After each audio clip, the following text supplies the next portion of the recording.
अब हम पढ़ते हैं प्रश्नावली 1.2 के बारे में।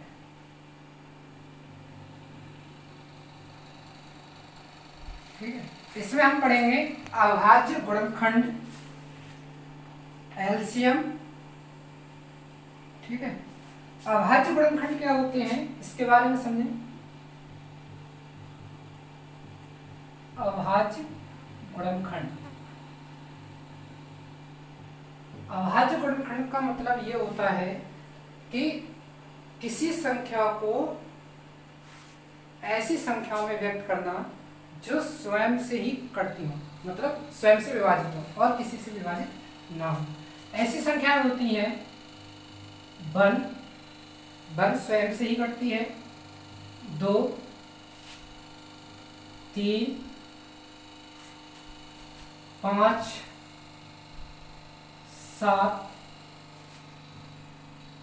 8, 9, 10, 11, क्योंकि 8 2 से कटती है, 9 3 से कट जाएगी, 10 5 से कट जाएगी, 2 से भी कट जाएगी, 11 12 नहीं होगी, 13 15 नहीं होगी, 14 भी नहीं होगी, 17 19 23 29 31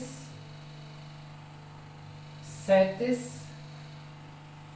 ठीक है, इस तरीके की ये जो संख्याएं कहलाती हैं वो हमारे अविभाज्य गुणनखंड कहलाते हैं।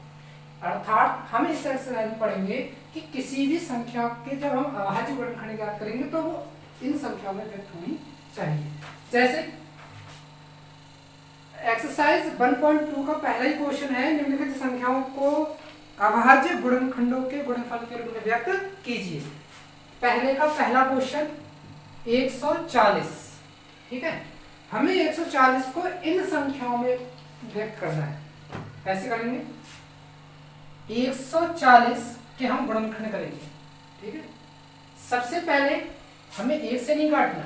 ठीक है, हमें 2 से स्टार्टिंग करनी होगी। सबसे पहले हम क्या करेंगे? 2 से इसे काटते हैं। 2 से जब इसे विभाजित करेंगे तो आएंगे 70। पुनः 2 से काटते हैं तो 35। अब देखेंगे, अब ये 2 से विभाजित नहीं होगी। अब देखेंगे कि 3 से कट रही, नहीं कटेगी। 5 से, 5 7 35। ठीक है, अब हम क्या करेंगे? ये 7 से। ओके, यानी 140 के फैक्टर हो गए 2 2 5 7। ठीक है, तो 140 के जो अविभाज्य गुणनखंड है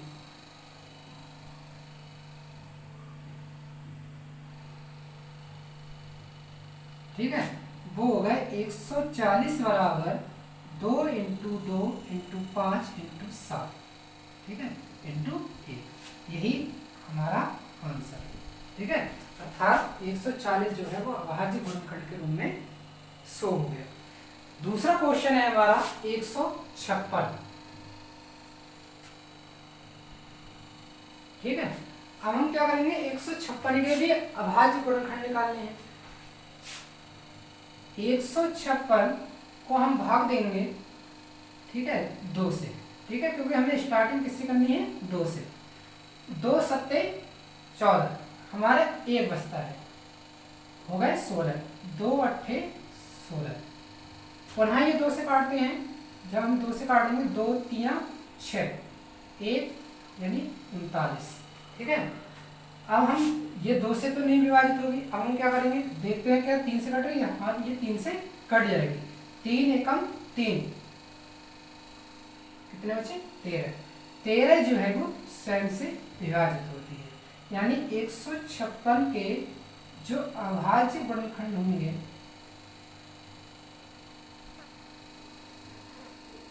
वो हुए 156 बराबर 2 × 2 × 3 × 13। ये हमारा रहा आंसर। ठीक है, नेक्स्ट क्वेश्चन 3825। 3825 इसके हमें अविभाज्य गुणनखंड के रूप में व्यक्त करना है। तरीका वही है, 3825 को भाग देंगे सबसे पहले 2 से, चूंकि ये 2 से नहीं कटेगी क्योंकि 2 से वह संख्या कटती है जिसके लास्ट में 0 हो, 2 हो, 4 हो, ठीक है, 6 हो, 8 हो, ठीक है। तो अब हम क्या करेंगे, जब ये संख्या 2 से नहीं कटेगी तो देखते हैं कि ये 3 से कट रही है। 3 से वह संख्या विभाजित होती है जिसके अंकों का योग भी 3 से कटे। 5 और 2 7, 7 और 8 15, 15 और 3 18। मतलब इस संख्या के अंकों का योग जो है वो 18 है और 18 जो है वो 3 से विभाजित हो जाता है, ठीक है। अर्थात ये संख्या 3 से विभाजित होगी। 3 एकम 3, 3 दूनी 6, 2 बचे, हो गए 22, 3 सत्ते 21, अभी एक बचा, हो गए 15 और 3 पंजे 15, ठीक है। अब हम पुनः देखेंगे कि ये 3 से कट रही है। 3 से कटने का तरीका वही है, अंकों का योग भी 3 से कटना चाहिए। तो 5 और 7 12, 12 2 14 और 1 15, अर्थात ये 3 से अवश्य विभाजित होगी। 3 चौक 12, ठीक है, और 3 दूनी 6, एक बचा और 3 पंजे 15। फिर से देखते हैं कि यह 3 से विभाजित होती है। 5 और 2 7 और 7 4 11, मतलब अब अंकों का योग क्या आया 11, और 11 3 से विभाजित नहीं होता है, ठीक है। तो अर्थात ये 3 से विभाजित नहीं होगी। अब हम क्या करेंगे, अब देखते हैं कि ये 5 से विभाजित होगी। 5 से तो ये विभाजित हो जाएगी क्योंकि 5 से वे संख्याएं विभाजित होती हैं जिनके मतलब लास्ट में 0 हो या 5 हो। तो ये तो लास्ट में 5 है, अर्थात ये 5 से विभाजित हो जाएगी। 5 अट्ठे 40, 2 बचे, हो गए 25 और 55 25। अब हम क्या करेंगे, फिर पुनः 5 से कट जाएगी। 5 से काटेंगे तो 17 पंजे 85, अब ये 17 से विभाजित होगी। तो 38 25 के जो फैक्टर आए के अभाज्य गुणनखंड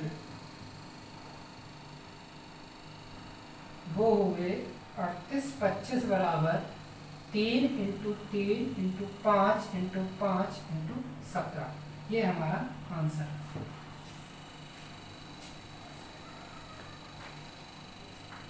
नेक्स्ट क्वेश्चन है 5005।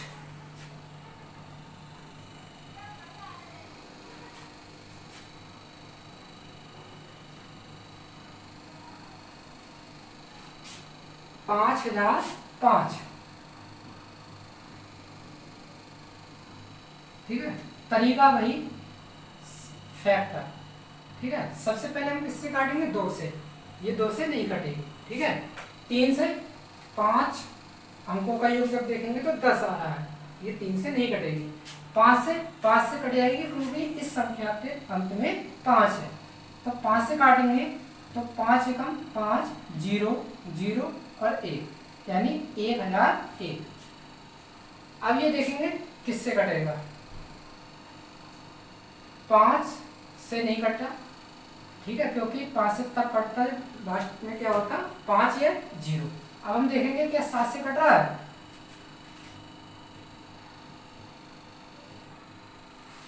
ठीक है, 7 एकम 7, कितने बचे 3 0 7 चौक 28, ठीक है, 2 1 और 7 या 21, ठीक है, यानी ये संख्या 7 से कट जाए। जब हमने 7 से इसे काटेंगे तो आ रहा है 143, ठीक है।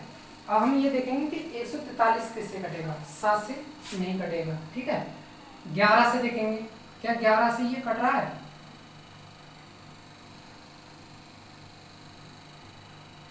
11 एकम 11, कितने बचे 3, यानी 33, कट जाता है।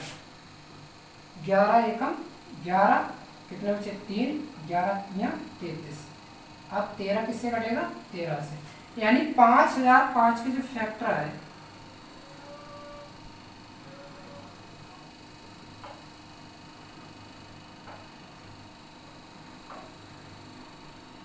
पाँच हजार 5 को अभाज्य गुणनखंड के रूप में लिखा जाएगा 5 इंटू 7 इंटू 11 इंटू 13, ठीक है।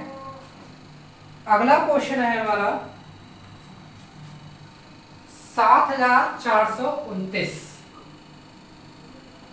7429, 7429। ठीक है, हमें इसके अभाज्य फैक्टर निकालने हैं। सबसे पहले हम देखते हैं कि ये संख्या 2 से विभाजित होती है, नहीं होगी, 3 से भी नहीं होगी, 5 से भी नहीं होगी, 7 से देखते हैं भाग देके, नहीं होगी, 11 से देखते हैं, नहीं होगी, 13 से देखते हैं, विभाजित नहीं होती है। क्या ये मतलब 17 से विभाजित होगी?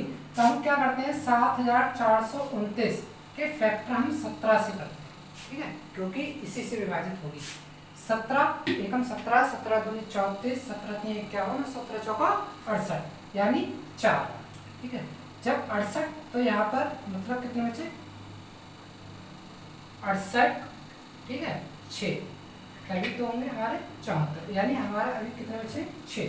तो यहाँ पर हो गए 62, कितने, 62, 17 तिया 51, ठीक है, कितने बचे हमारे, 11, यानी 119 हो गए, 119, और 17 सत्ते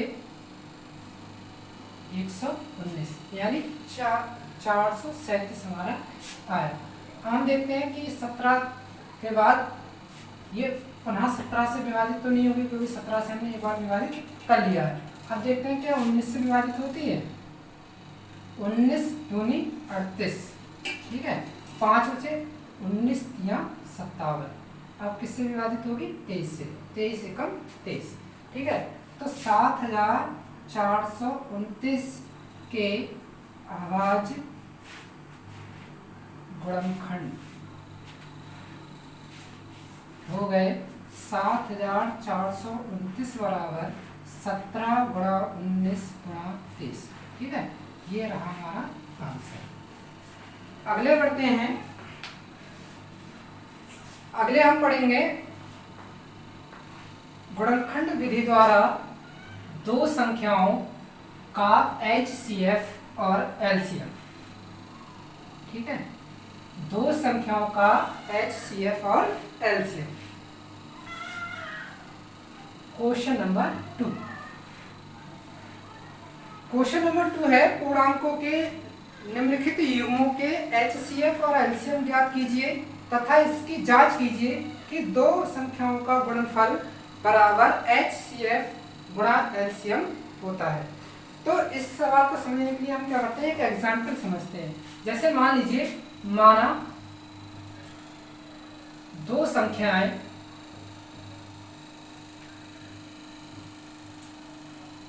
चौबीस और 120 है। ठीक है, हमने दो संख्याएं मान ली, एक मान ली 24 और दूसरी मान ली 120। हम क्या करेंगे, गुणनखंड विधि द्वारा इनका HCF ज्ञात करते हैं। तो HCF और LCM ज्ञात करने के लिए क्या करेंगे, गुणनखंड विधि में सबसे पहले हम 24 के फैक्टर निकालेंगे और इधर 120 के। ठीक है, तो 24 के हमने फैक्टर किए तो 12, 2 से 6, पुनः 2 से 3, 3 एकम 3। इधर हम 120 के फैक्टर करते हैं, 2 से जब भाग देंगे तो 60, 2 से भाग देंगे 30, पुनः 2 से भाग देंगे 15, अब 3 से 5, 5 से 1। ठीक है, तो 24 के फैक्टर आ गए हमारे 2 गुणा 2 गुणा 2 गुणा 3। ठीक है, अब 120 के फैक्टर आ गए 2 गुणा 2 गुणा 2 गुणा 3 गुणा 5। ठीक है, इसे हम इस प्रकार भी लिख सकते हैं 2 की घात 3, क्योंकि 2 की कितनी बार गुणा हुई है, 3 बार, इंटू 3। हम 120 को लिखेंगे 2 की घात 3 इंटू 3 इंटू 5। ठीक है, HCF का अर्थ होता है कि दोनों संख्याओं में जो छोटी से छोटी घातें होंगी वो कॉमन होनी चाहिए। ठीक है, दोनों संख्याओं में जो छोटी से छोटी जो घातें होंगी वो क्या होनी चाहिए, कॉमन होनी चाहिए। तो अब हम देखेंगे कि दोनों संख्याओं में कौन सी घातें जो है वो कॉमन है और छोटी से छोटी होनी चाहिए। जैसे यहाँ पर 3 की घात 1 है, 2 की घात 3 हो गई, यहाँ पर 2 की घात 3 है, 3 की घात 1 और 5 की घात 1। कॉमन भी होनी चाहिए और छोटी से छोटी घात भी होनी चाहिए। तो सबसे पहले हम देखते हैं, जैसे 2 की पावर 3 और 2 की पावर 3, छोटी से छोटी, ठीक है, लेकिन यहाँ पर 2 की पावर 3 और 2 की पावर 3 बराबर घातें हैं, इसीलिए एचसीएफ में ये दोनों, मतलब 2 की पावर 3 और 2 की पावर 3 इन दोनों का कॉमन आ जाएगा। अब हम देखते हैं 3 की पावर 1 और 3 की पावर 1, ये भी कॉमन है, ठीक है, लेकिन 5 की पावर 1 कॉमन नहीं है। तो हमारा एचसीएफ हुआ 2 की पावर 3 यानी 8, 3, यानी एचसीएफ बराबर 24, एचसीएफ बराबर 24।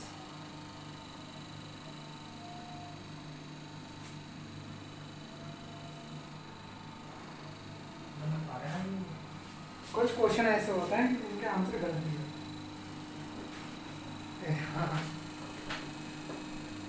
एग्जाम्पल सही है। फॉर एलसीएम हम कैसे ज्ञात करेंगे, ठीक है, जैसे मान लीजिए बच्चों, माना दो संख्याएं हमने मान ली, एक संख्या है 6 और दूसरी संख्या है 72, ठीक है, हमें इन दोनों का एचसीएफ ज्ञात करना है और एलसीएम ज्ञात करना है। तो इसके लिए हम क्या करते हैं, देखो 6 के फैक्टर हम करते हैं तो 2 3 6 3, ठीक है, तो 6 हो गए हमारे 2 × 3, ठीक है। अब हम 72 के फैक्टर करेंगे, तो 72 के फैक्टर करेंगे तो 2 से जब हम भाग करेंगे तो कितने आएंगे, 36, पुनः 2 से काटेंगे तो 18, पुनः 2 से काटेंगे तो 9, अब किससे कटेगा, 3 से, ठीक है, अब 3 से काटेंगे तो 3 × 3 अब 1, सही है। अब क्या करेंगे, 6 के फैक्टर हुए 2 × 3 और 72 के फैक्टर आए हमारे 2 × 2 × 2 × 3 × 3, ठीक है। अब एचसीएफ कैसे ज्ञात करते हैं, एचसीएफ का मतलब होता है हाईएस्ट कॉमन फैक्टर, यानी इन दोनों संख्याओं में जो चीज़ कॉमन होगी वो हम यहाँ पर लेंगे, ठीक है। जैसे इसमें 2 कॉमन है, ठीक है, अब इन दोनों में क्या कॉमन है, 3, ठीक है, बाकी को हम ऐसे ही छोड़ देंगे। तो हमारा एचसीएफ हो गया 6, एचसीएफ क्या हुआ, 2 3 6। अब हमें निकालना है एलसीएम, क्या निकालना है, एलसीएम। एलसीएम का तरीका ये होता है, सबसे पहले जो संख्याएं कॉमन है सबसे पहले हम उन्हें लिखेंगे और उसके बाद जितनी संख्याएं बचती हैं जो कॉमन नहीं है उनको भी लिखेंगे, उन सबका जो गुणनफल होगा वही हमारा एलसीएम कहलाएगा, ठीक है। तो सबसे पहले देखते हैं कॉमन क्या क्या थी, एक तो 2 कॉमन था और एक 3, सबसे पहले हम ये लिखेंगे 2 × 3। अब जो संख्याएं हमारी बची, जैसे 2 बचा, ये वाला 2 बचा और ये वाला 3, ये भी हम लिखते हैं, ठीक है। तो हमारा एलसीएम हो गया 2 3 6, 6 दूनी 12, 12 दूनी 24, 24 3 72, ठीक है। तो हमारा एचसीएफ आया 6 और एलसीएम आया 12, ठीक है। अब ये एचसीएफ और एलसीएम निकालने का क्या हुआ तरीका, ठीक है। इसमें एक सूत्र आता है, ये सूत्र याद रखना होगा, सूत्र होता है मासा गुणा लासा बराबर पहली संख्या गुणा दूसरी संख्या, ठीक है। मासा गुणा लासा बराबर पहली संख्या गुणा दूसरी संख्या, ये अर्थात एचसीएफ × एलसीएम बराबर ए, पहली संख्या को हम ए कह सकते हैं और दूसरी संख्या को बी, ठीक है। तो एचसीएफ × एलसीएम बराबर होगा ए × बी। इस सूत्र से हम क्या करेंगे, यदि हमारे पास 2 संख्याएं दी हुई हैं, एलसीएम दिया हुआ है तो हम एचसीएफ ज्ञात कर सकते हैं, या 2 संख्याएं दी हुई हैं, एचसीएफ दिया हुआ है तो हम एलसीएम ज्ञात कर सकते हैं, या एचसीएफ और एलसीएम दिया है, एक संख्या दी है तो दूसरी संख्या इस सूत्र से ज्ञात कर सकते हैं, ठीक है। तो हम एक्सरसाइज 1.2 का दूसरा क्वेश्चन करते हैं। क्वेश्चन है पूर्णांकों के निम्नलिखित युग्मों के एचसीएफ और एलसीएम ज्ञात कीजिए और इसकी जांच कीजिए कि दो संख्याओं का गुणनफल बराबर एचसीएफ इंटू एलसीएम। दूसरे का पहला क्वेश्चन है 26 और 91। 26 और 91 क्या करना है हमें? सबसे पहले हमें 26 के अभाज्य फैक्टर करने हैं। 2 से काटेंगे 13, ठीक है। अब 13 किससे कटेगा? 13 से। 13 एकम 13, तो 26 बराबर 2 इंटू 13, ठीक है। अब हम 91 के फैक्टर करेंगे, ठीक है। 91 के फैक्टर करेंगे तो 7 से, ठीक है, 13 सत्ते 91, ठीक है। तो 91 के फैक्टर हुए 7 इंटू 13, ठीक है। अब हम क्या लिखेंगे? HCF। अभी बताया था कि HCF क्या होता है। HCF होता है हमारा कि इन दोनों संख्याओं के जो अभाज्य फैक्टर है उनमें जो संख्या कॉमन होती है, ठीक है। तो कॉमन क्या है? 13, यानी हमारा जो HCF होगा वो 13 होगा, ठीक है। अब हम निकालेंगे एलसीएम। एलसीएम का तरीका बताया था कि सबसे पहले जो कॉमन है दोनों में उसे लिखेंगे, जितनी भी संख्या कॉमन होंगी, और उसके बाद जो संख्याएं कॉमन नहीं है उनको भी हम लिखते हैं, यानी 2 इंटू 7, ठीक है। तो हमारा एलसीएम हो जाएगा 13, 7 दूनी 14। एलसीएम बराबर 14 तिया 42, 4 14 एकम 14 और 4 हो गए हमारे 18, यानी एलसीएम हमारे 182, ठीक है। तो हमारा एचसीएफ क्या रहा? 13 और एलसीएम क्या रहा? 182। अभी हमें यह दर्शाना है कि हमें यह भी बताना है कि पहली संख्या गुणा दूसरी संख्या बराबर एचसीएफ इंटू एलसीएम। तो हम क्या करेंगे? पहली संख्या गुणा दूसरी संख्या। सबसे पहले हम इन दोनों की गुणा निकालते हैं, ठीक है। पहली संख्या हमारी 26 है और दूसरी संख्या है 91, ठीक है। तो 26 और 91 की हम गुणा करते हैं। 26 9 54, 5 9 दूनी 18, 18 और 5 23, 6 2366, ठीक है। अब हम क्या करेंगे? हम HCF इंटू एलसीएम ज्ञात करेंगे। HCF हमारा 13 प्राप्त हुआ था, एलसीएम 182, ठीक है। अब हम इनकी गुणा करेंगे। 13 दूनी 26, 2 13 8 104 और 2 हो गए 106, 10 13 एकम 13 और 10 23, यानी 2366, यानी दोनों जो वैल्यू आ रही है वो बराबर आ रही है। अर्थात पहली संख्या गुणा दूसरी संख्या बराबर HCF इंटू एलसीएम, ठीक है। ये हमारा आंसर है। अब बढ़ते हैं दूसरे क्वेश्चन की ओर। दूसरा क्वेश्चन है हमारा 510 और 92।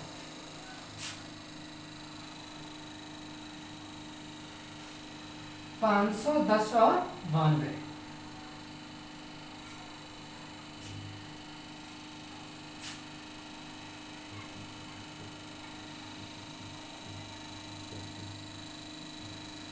ठीक है।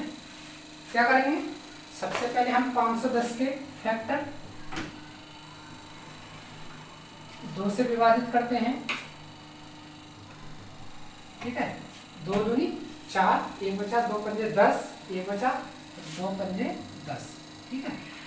अब किससे काटेंगे? 5 5 10 और 2 12, यानी ये संख्या 3 से कट जाएगी। तो 3 से काटेंगे, 3 कट्ठे 24, ठीक है। 1 3 पंजे 15। अब 5 से कटेगा, 5 से काटेंगे तो 17 पंजे 85, अब 17 से, ठीक है। तो 510 के जो फैक्टर आए वो आए हमारे 2 इंटू 3 इंटू 5 इंटू 17, ठीक है। तो 510 के फैक्टर आए 2 इंटू 3 इंटू 5 इंटू 17। अब हम 92 के फैक्टर करेंगे, ठीक है। तो 92 के फैक्टर करेंगे तो 2 से जब कट जाएगा आराम से। तो 2 चौक 8, ठीक है, 1, तो 2 छंग 12, 2 से काटेंगे तो 23, ठीक है। अब हम 23 से ही ये संख्या कटेगी, ठीक है। तो 92 के फैक्टर आए हमारे 2 इंटू 2 इंटू 23, ठीक है। अब हम इन दोनों का एचसीएफ ज्ञात करेंगे। एचसीएफ ज्ञात करने के लिए क्या करेंगे, हम इन दोनों में कॉमन देखेंगे। तो कॉमन क्या है इन दोनों में, 2, और कोई संख्या इन दोनों में कॉमन नहीं है। तो ठीक है, अब इसका एलसीएम किस प्रकार ज्ञात करेंगे। एलसीएम के लिए सबसे पहले जो कॉमन संख्या है वो लिखेंगे। इन दोनों में कॉमन है 2, ठीक है, 2 हमारा कॉमन हो गया। अब इसके बाद वे संख्या लिखी जाएंगी जो इसमें कॉमन नहीं है, जैसे 3, 5, 17, 2, क्योंकि इन दोनों में केवल एक ही 2 कॉमन थे, ठीक है, ये वाला 2 इन दोनों में कॉमन नहीं है, इंटू 23। तो एलसीएम हो गया हमारा 2 3 6, 6 पंजे 30, 30 दूनी 60, ठीक है। 17 3 51, 5 17 दूनी 34 और 5 39, यानी एलसीएम आया हमारा 0, 6 एकम 6, 6 नेम 54, 5 और 6 3 18, 18 और 5 23, ठीक है, 23,460। नेक्स्ट क्वेश्चन है 336 और 54।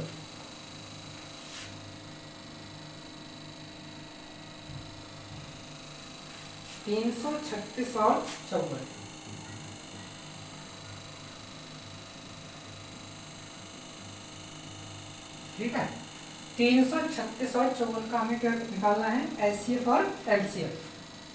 336 को हम भाग देंगे 2 से, 2 एकम 2, 1 2 छम 12, 1 बचा यहाँ, ठीक है, 16 और 2 अट्ठे 16, यानी 168। अब हम क्या करेंगे, 2 से भाग करेंगे, 2 अट्ठे 16 और 2 चौक 8, पुनः 2 से भाग करेंगे तो 4 2 यानी 42, पुनः 2 से भाग करेंगे तो 21, 3 से कटेगा, 3 सत्ते 21, अब 7 से भाग करेंगे एक बार, ठीक है। तो 336 के फैक्टर हो गए हमारे 2 into 2 into 2 into 2 into 3 into 7, ठीक है। अब हम क्या करेंगे, 54 के फैक्टर करेंगे, ठीक है। 54 के फैक्टर करेंगे तो सबसे पहले 2 से 27, 3 से कटेगा, 3 नेम 27, फिर से 3 से, 3 3 9, ठीक है। अब 3 से काटेंगे 1, यानी 54 के फैक्टर हो गए 2 इंटू 3 इंटू 3 इंटू 3, ठीक है। अब हम एचसीएफ ज्ञात करेंगे। तरीका, जो इन दोनों में कॉमन संख्याएं होंगी वही हमारा एचसीएफ होगा। तो कॉमन देखते हैं, एक तो 2 कॉमन हो गया, 3, ठीक है, और कोई भी संख्या इन दोनों में कॉमन नहीं, ठीक है। तो 2 इंटू 3 यानी एचसीएफ आया हमारा 6। अब हम देखते हैं एलसीएम। एलसीएम ज्ञात करने का तरीका, जो संख्याएं कॉमन है सबसे पहले हम वही लिखेंगे। तो कॉमन है हमारी, एक तो 2 कॉमन है और एक 3 कॉमन है, 2 इंटू 3। अब वे संख्याएं जो कॉमन नहीं है, जैसे ये वाली कॉमन नहीं है, ये कॉमन नहीं है, ये वाली, ठीक है, तो ये संख्याएं दोनों कॉमन नहीं है। तो 2 into 2 into 2 into 7 into 3 into 3, ठीक है। इन सबकी गुणा हमारा एलसीएम होगा। 2 3 6, 6 दूनी 12, 12 दूनी 24, 24 दूनी 48, ठीक है। 7 3 21, 21 3 63, ठीक है। तो एलसीएम होगा हमारा 48 और 63 की गुणा। 8 3 24, 2, 4 3 12 और 2 14, यानी 144। 8 6 48, 4 6 चौक 24, 24 और 4 28, यानी 4 2 3024, ठीक है।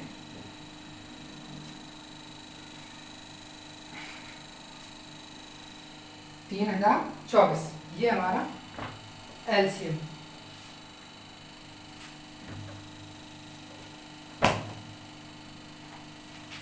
नेक्स्ट क्वेश्चन पे आते हैं।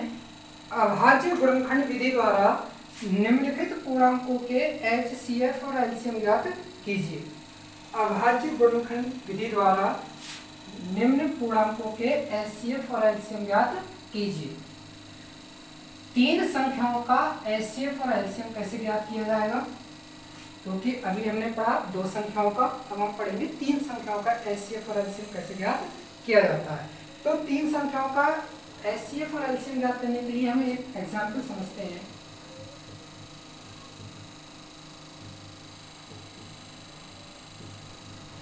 एचसीएफ और एलसीएम,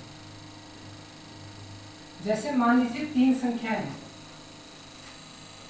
12, 144 और 240। तीन संख्याएं हमने मानी, ठीक है। हम इन तीनों संख्याओं का एचसीएफ और एलसीएम ज्ञात करें, तो इसके लिए हम क्या करेंगे? 12 के फैक्टर करेंगे।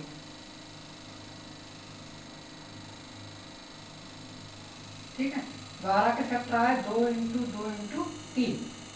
अब हम 144 के फैक्टर करेंगे। ठीक है, 144 के फैक्टर होंगे 2, 72, 36, ठीक है, 18, पुनः 2 से 9, 3, 1। ठीक है, अब हम 240 के फैक्टर करेंगे। 2 से 120, 60, 30, 15, अब 3 से कटेगा, 3 × 5 = 15, 5 से 1।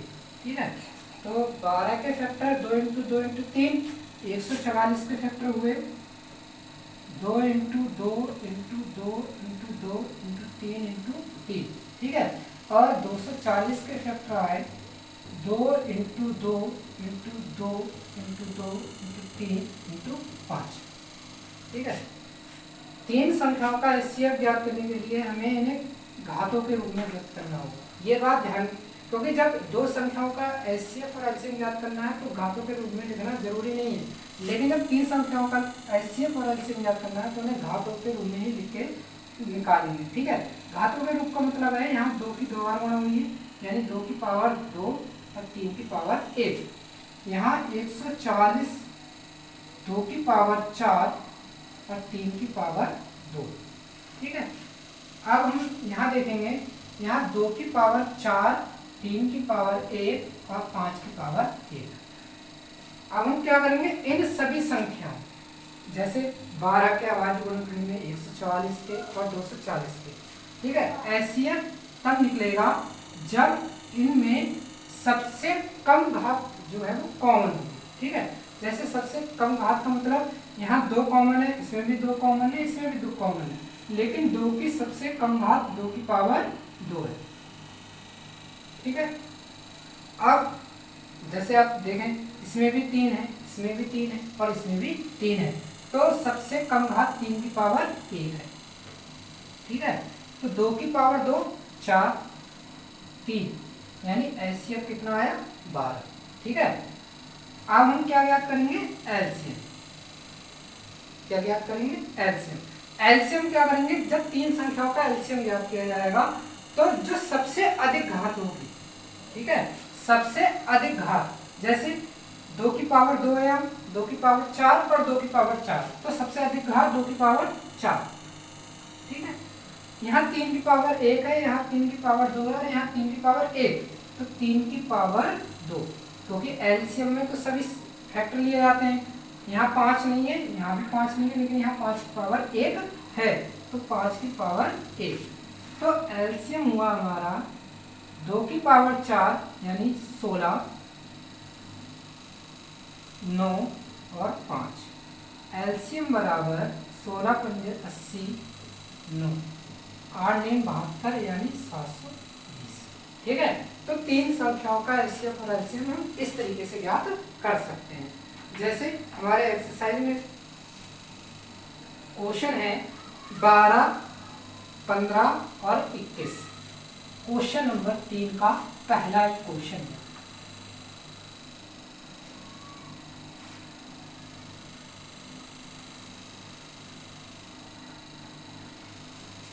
क्वेश्चन नंबर 3 का पहला क्वेश्चन 12, 15 और 21। 12, 15 और 21, ठीक है। हमें इन तीनों संख्याओं का एचसीएफ और एलसीएम ज्ञात करना है। तो सबसे पहले हम क्या करेंगे, 12 को लेंगे, ठीक है।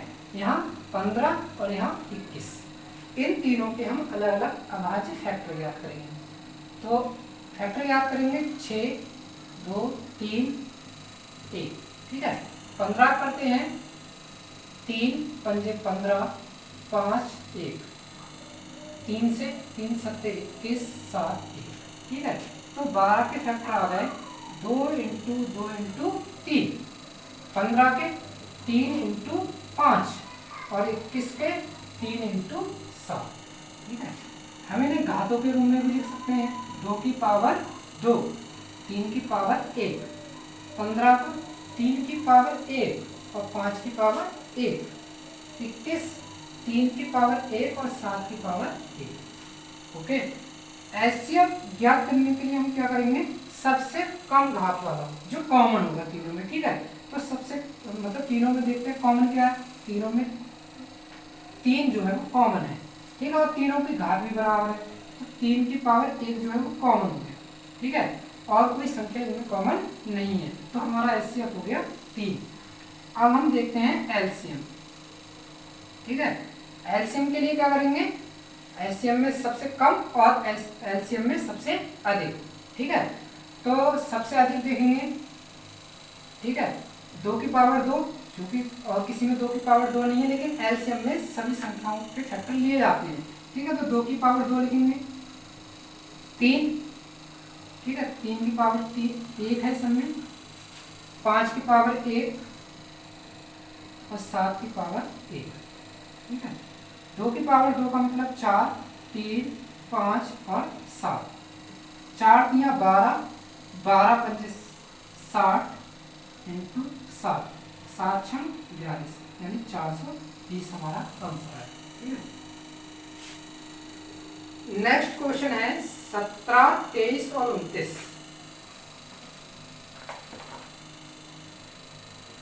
17, 23 और 29,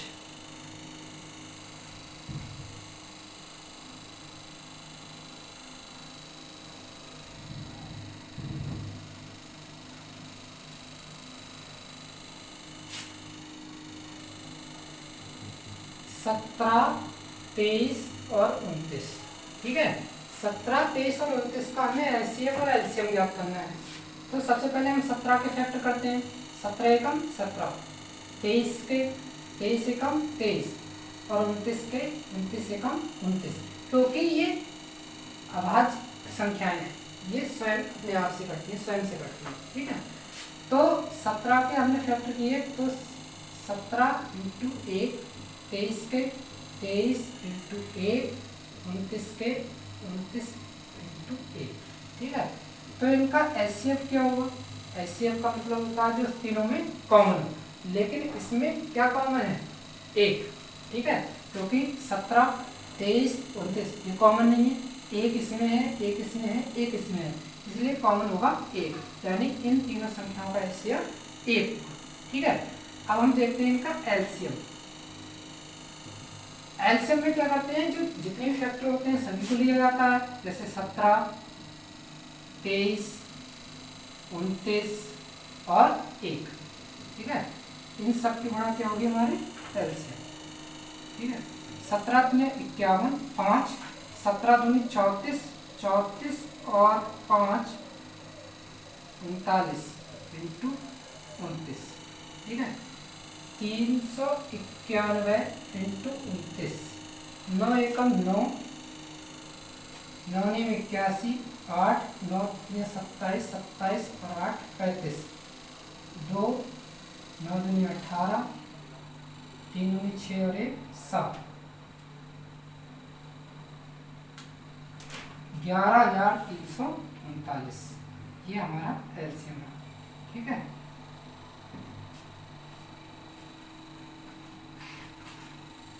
इसका तीसरा क्वेश्चन है 8, 9 और 25।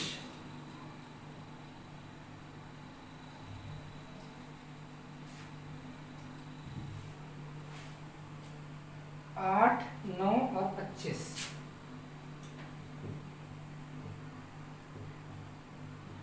ठीक है, सबसे पहले हम 8 के फैक्टर करेंगे।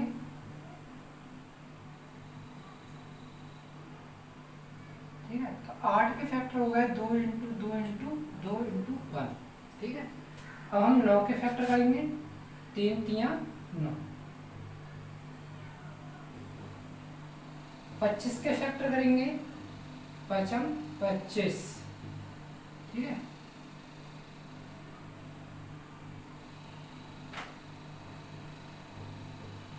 ठीक है, अब हम देखते हैं इनका एचसीएफ क्या होता है। एचसीएफ बराबर, कॉमन देखते हैं, एक ही चीज कॉमन है, केवल एक। ठीक है, और कोई संख्या इनमें कॉमन नहीं है, तो इनका एचसीएफ होगा 1। अब एलसीएम देखते हैं इनका। एलसीएम जो संख्या कॉमन है यानी 1 कॉमन है, और बाकी की वो संख्या जो कॉमन नहीं है, जैसे 2 की पावर 3 यानी 2 इंटू 2 इंटू 2। ठीक है, 3 इंटू 3 इंटू 3 और 5 इंटू 5 इंटू 5।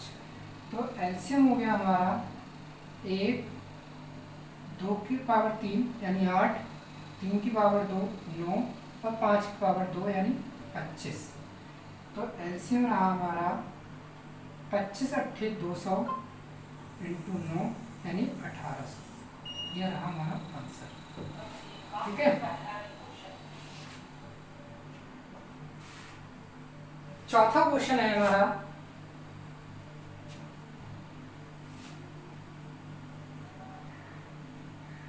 क्वेश्चन नंबर 4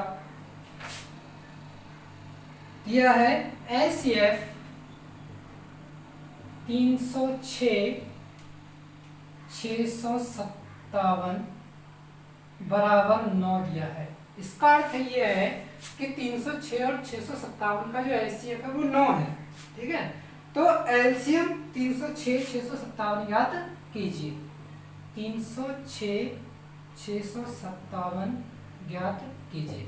हमें ये ज्ञात करना है कि 306 और 657 का एलसीएम क्या होगा। ठीक है, तो अभी हमने पढ़ा था, मान लें माना 306 हमारी पहली संख्या है यानी ए है। ठीक है, 657 को हम क्या मान लेंगे, बी, दूसरी संख्या। ठीक है, और एचसीएफ कितना दिया है, 9, और एलसीएम क्या करना है, ज्ञात करना है।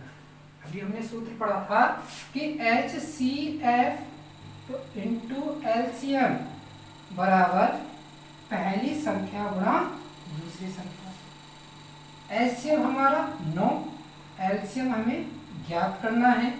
ए का मान 306 और बी का मान है 657।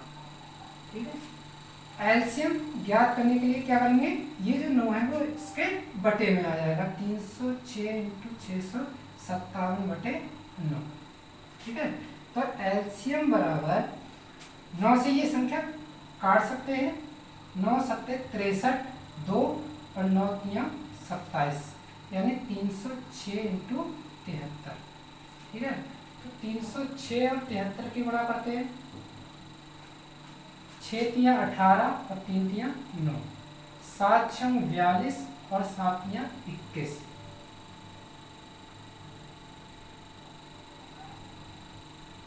ठीक है, तो एलसीएम आया हमारा 23,338। ये रहा हमारा आंसर।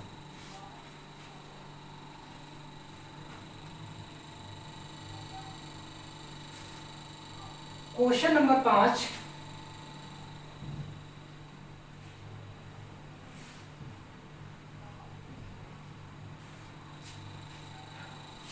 क्वेश्चन नंबर 5 है, जांच कीजिए कि क्या किसी प्राकृतिक संख्या n के लिए संख्या 6 की पावर n अंक 0 पर समाप्त हो सकती है। संख्या 6 की पावर n 0 पर समाप्त हो सकती है। देखो कौन सी संख्या 0 पर समाप्त होती है, जैसे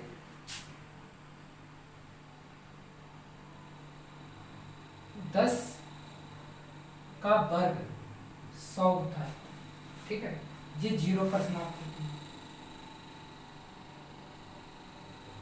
100 का वर्ग, ये 0 पर समाप्त होती है।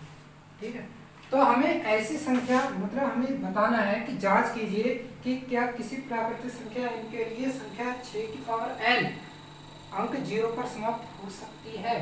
तो 0 पर समाप्त वे संख्याएं होती हैं जो मतलब जैसे 10 की पावर 2 यानी 100, ये 0 पर समाप्त होती है। 100 की पावर 2, तो कौन कौन सी संख्या 0 पर समाप्त होंगी? अब 10, 100, 1000 ऐसी संख्याएं जो है वो 0 पर समाप्त होती हैं। 10 को हम लिख सकते हैं 2 इंटू 5, इसे लिख सकते हैं 2 इंटू 2, 5 इंटू 5। ठीक है, इसका मतलब ये है कि वे संख्याएं 0 पर समाप्त होती हैं जिनके अभाज्य फैक्टर, ठीक है, जिनके अभाज्य फैक्टर 2 या 5 के रूप में हों, वही संख्याएं जो है वो 0 पर समाप्त होंगी। ठीक है, तो संख्या क्या है हमारी? 6 की पावर n। ठीक है, तो चूंकि 6 के अभाज्य गुणनखंड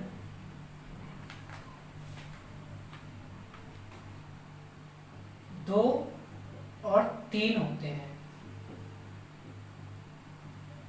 ठीक है, चूंकि 6 के अभाज्य गुणनखंड 2 इंटू 3 होते हैं, लेकिन ये 0 पर समाप्त तब होती है जब इसके फैक्टर 2 इंटू 5 के रूप में होते हैं। ठीक है, तो इसीलिए ये संख्या, इसीलिए ये किसी प्राकृतिक संख्या n के लिए 0 पर समाप्त नहीं होगी। ठीक है, ये हमारा answer. Question number 6, question number 6 है व्याख्या कीजिए 7 गुणा 13 गुणा 7 गुणा 13 गुणा 13 प्लस 13 और 7 गुणा 6 प्लस 5 गुणा 4 गुणा 3 गुणा 2 गुणा 1 प्लस 5 भाज्य संख्याएं क्यों हैं? देखो, भाज्य संख्याएं वे संख्याएं होती हैं जो मतलब स्वयं के अलावा दूसरी संख्याओं से भी कट जाती है, विभाजित हो जाती है। तो दो संख्याएं हैं, 7 गुणा 11 गुणा 13 प्लस 13। ठीक है, और 7 गुणा 6 गुणा 5 गुणा 4 गुणा 3 गुणा 2 गुणा 1 और प्लस 5। दो संख्याएं हैं, हम क्या करेंगे, इन दोनों में हम कॉमन लेते हैं। कॉमन है 13, तो 7 गुणा 11 गुणा 1।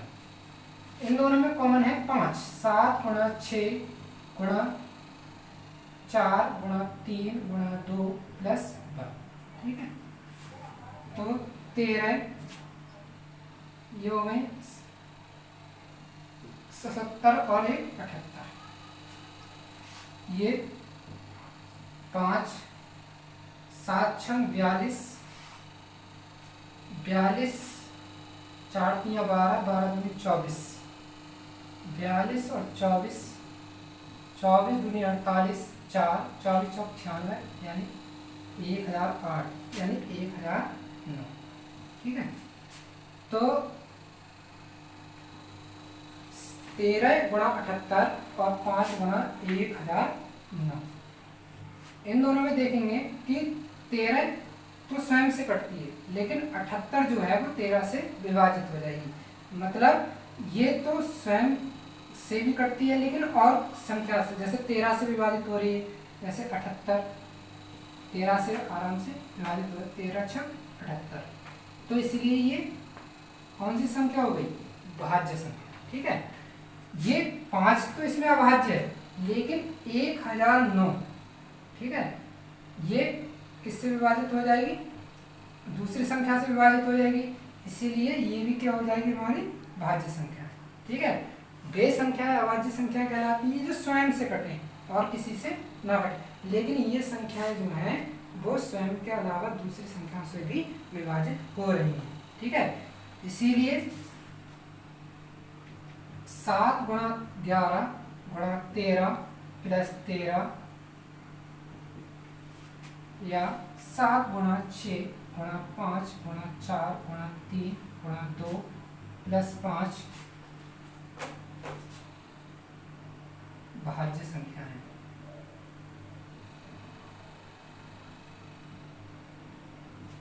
ठीक है, अगला क्वेश्चन है क्वेश्चन नंबर 7। व्याख्या कीजिए। क्वेश्चन नंबर 7 है, किसी खेल के मैदान के चारों ओर एक वृत्ताकार पथ है। इस मैदान का एक चक्कर लगाने में सोनिया को 18 मिनट लगते हैं, जबकि इसी मैदान का एक चक्कर लगाने में रवि को 12 मिनट लगते हैं। मान लीजिए वे दोनों एक ही स्थान पर एक ही समय पर चलना प्रारंभ करके एक ही दिशा में चलते हैं। कितने समय बाद वे पुनः प्रारंभिक स्थान पर मिलेंगे। क्वेश्चन नंबर 7, एक वृत्ताकार पथ है। ठीक है, इसमें क्या है, सोनिया को 18 मिनट इसका एक चक्कर लगाने में 18 मिनट,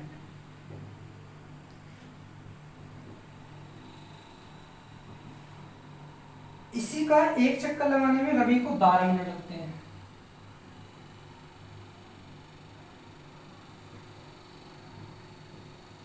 ठीक है, अब क्वेश्चन ये कह रहा है कि मान लीजिए वे दोनों एक ही स्थान से मान लीजिए कि इस पॉइंट से दोनों चक्कर लगाना स्टार्ट करते हैं। ठीक है, एक ही समय पर चलना प्रारंभ करके एक ही दिशा में चलते हैं, तो वो कितने समय बाद वे पुनः प्रारंभिक स्थान पर मिलेंगे।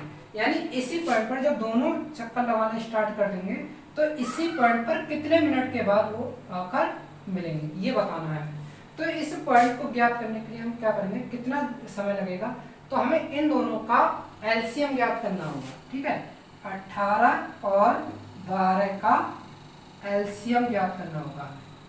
ठीक है, तो 18 के फैक्टर कर लेते हैं,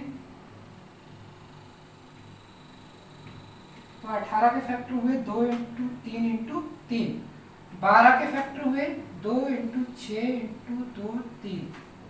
ठीक है, 12 के फैक्टर 2 × 2 × 3, तो एलसीएम क्या होगा हमारा, सबसे पहले जो कॉमन होंगे, कॉमन हमारे 2 है और 3 है।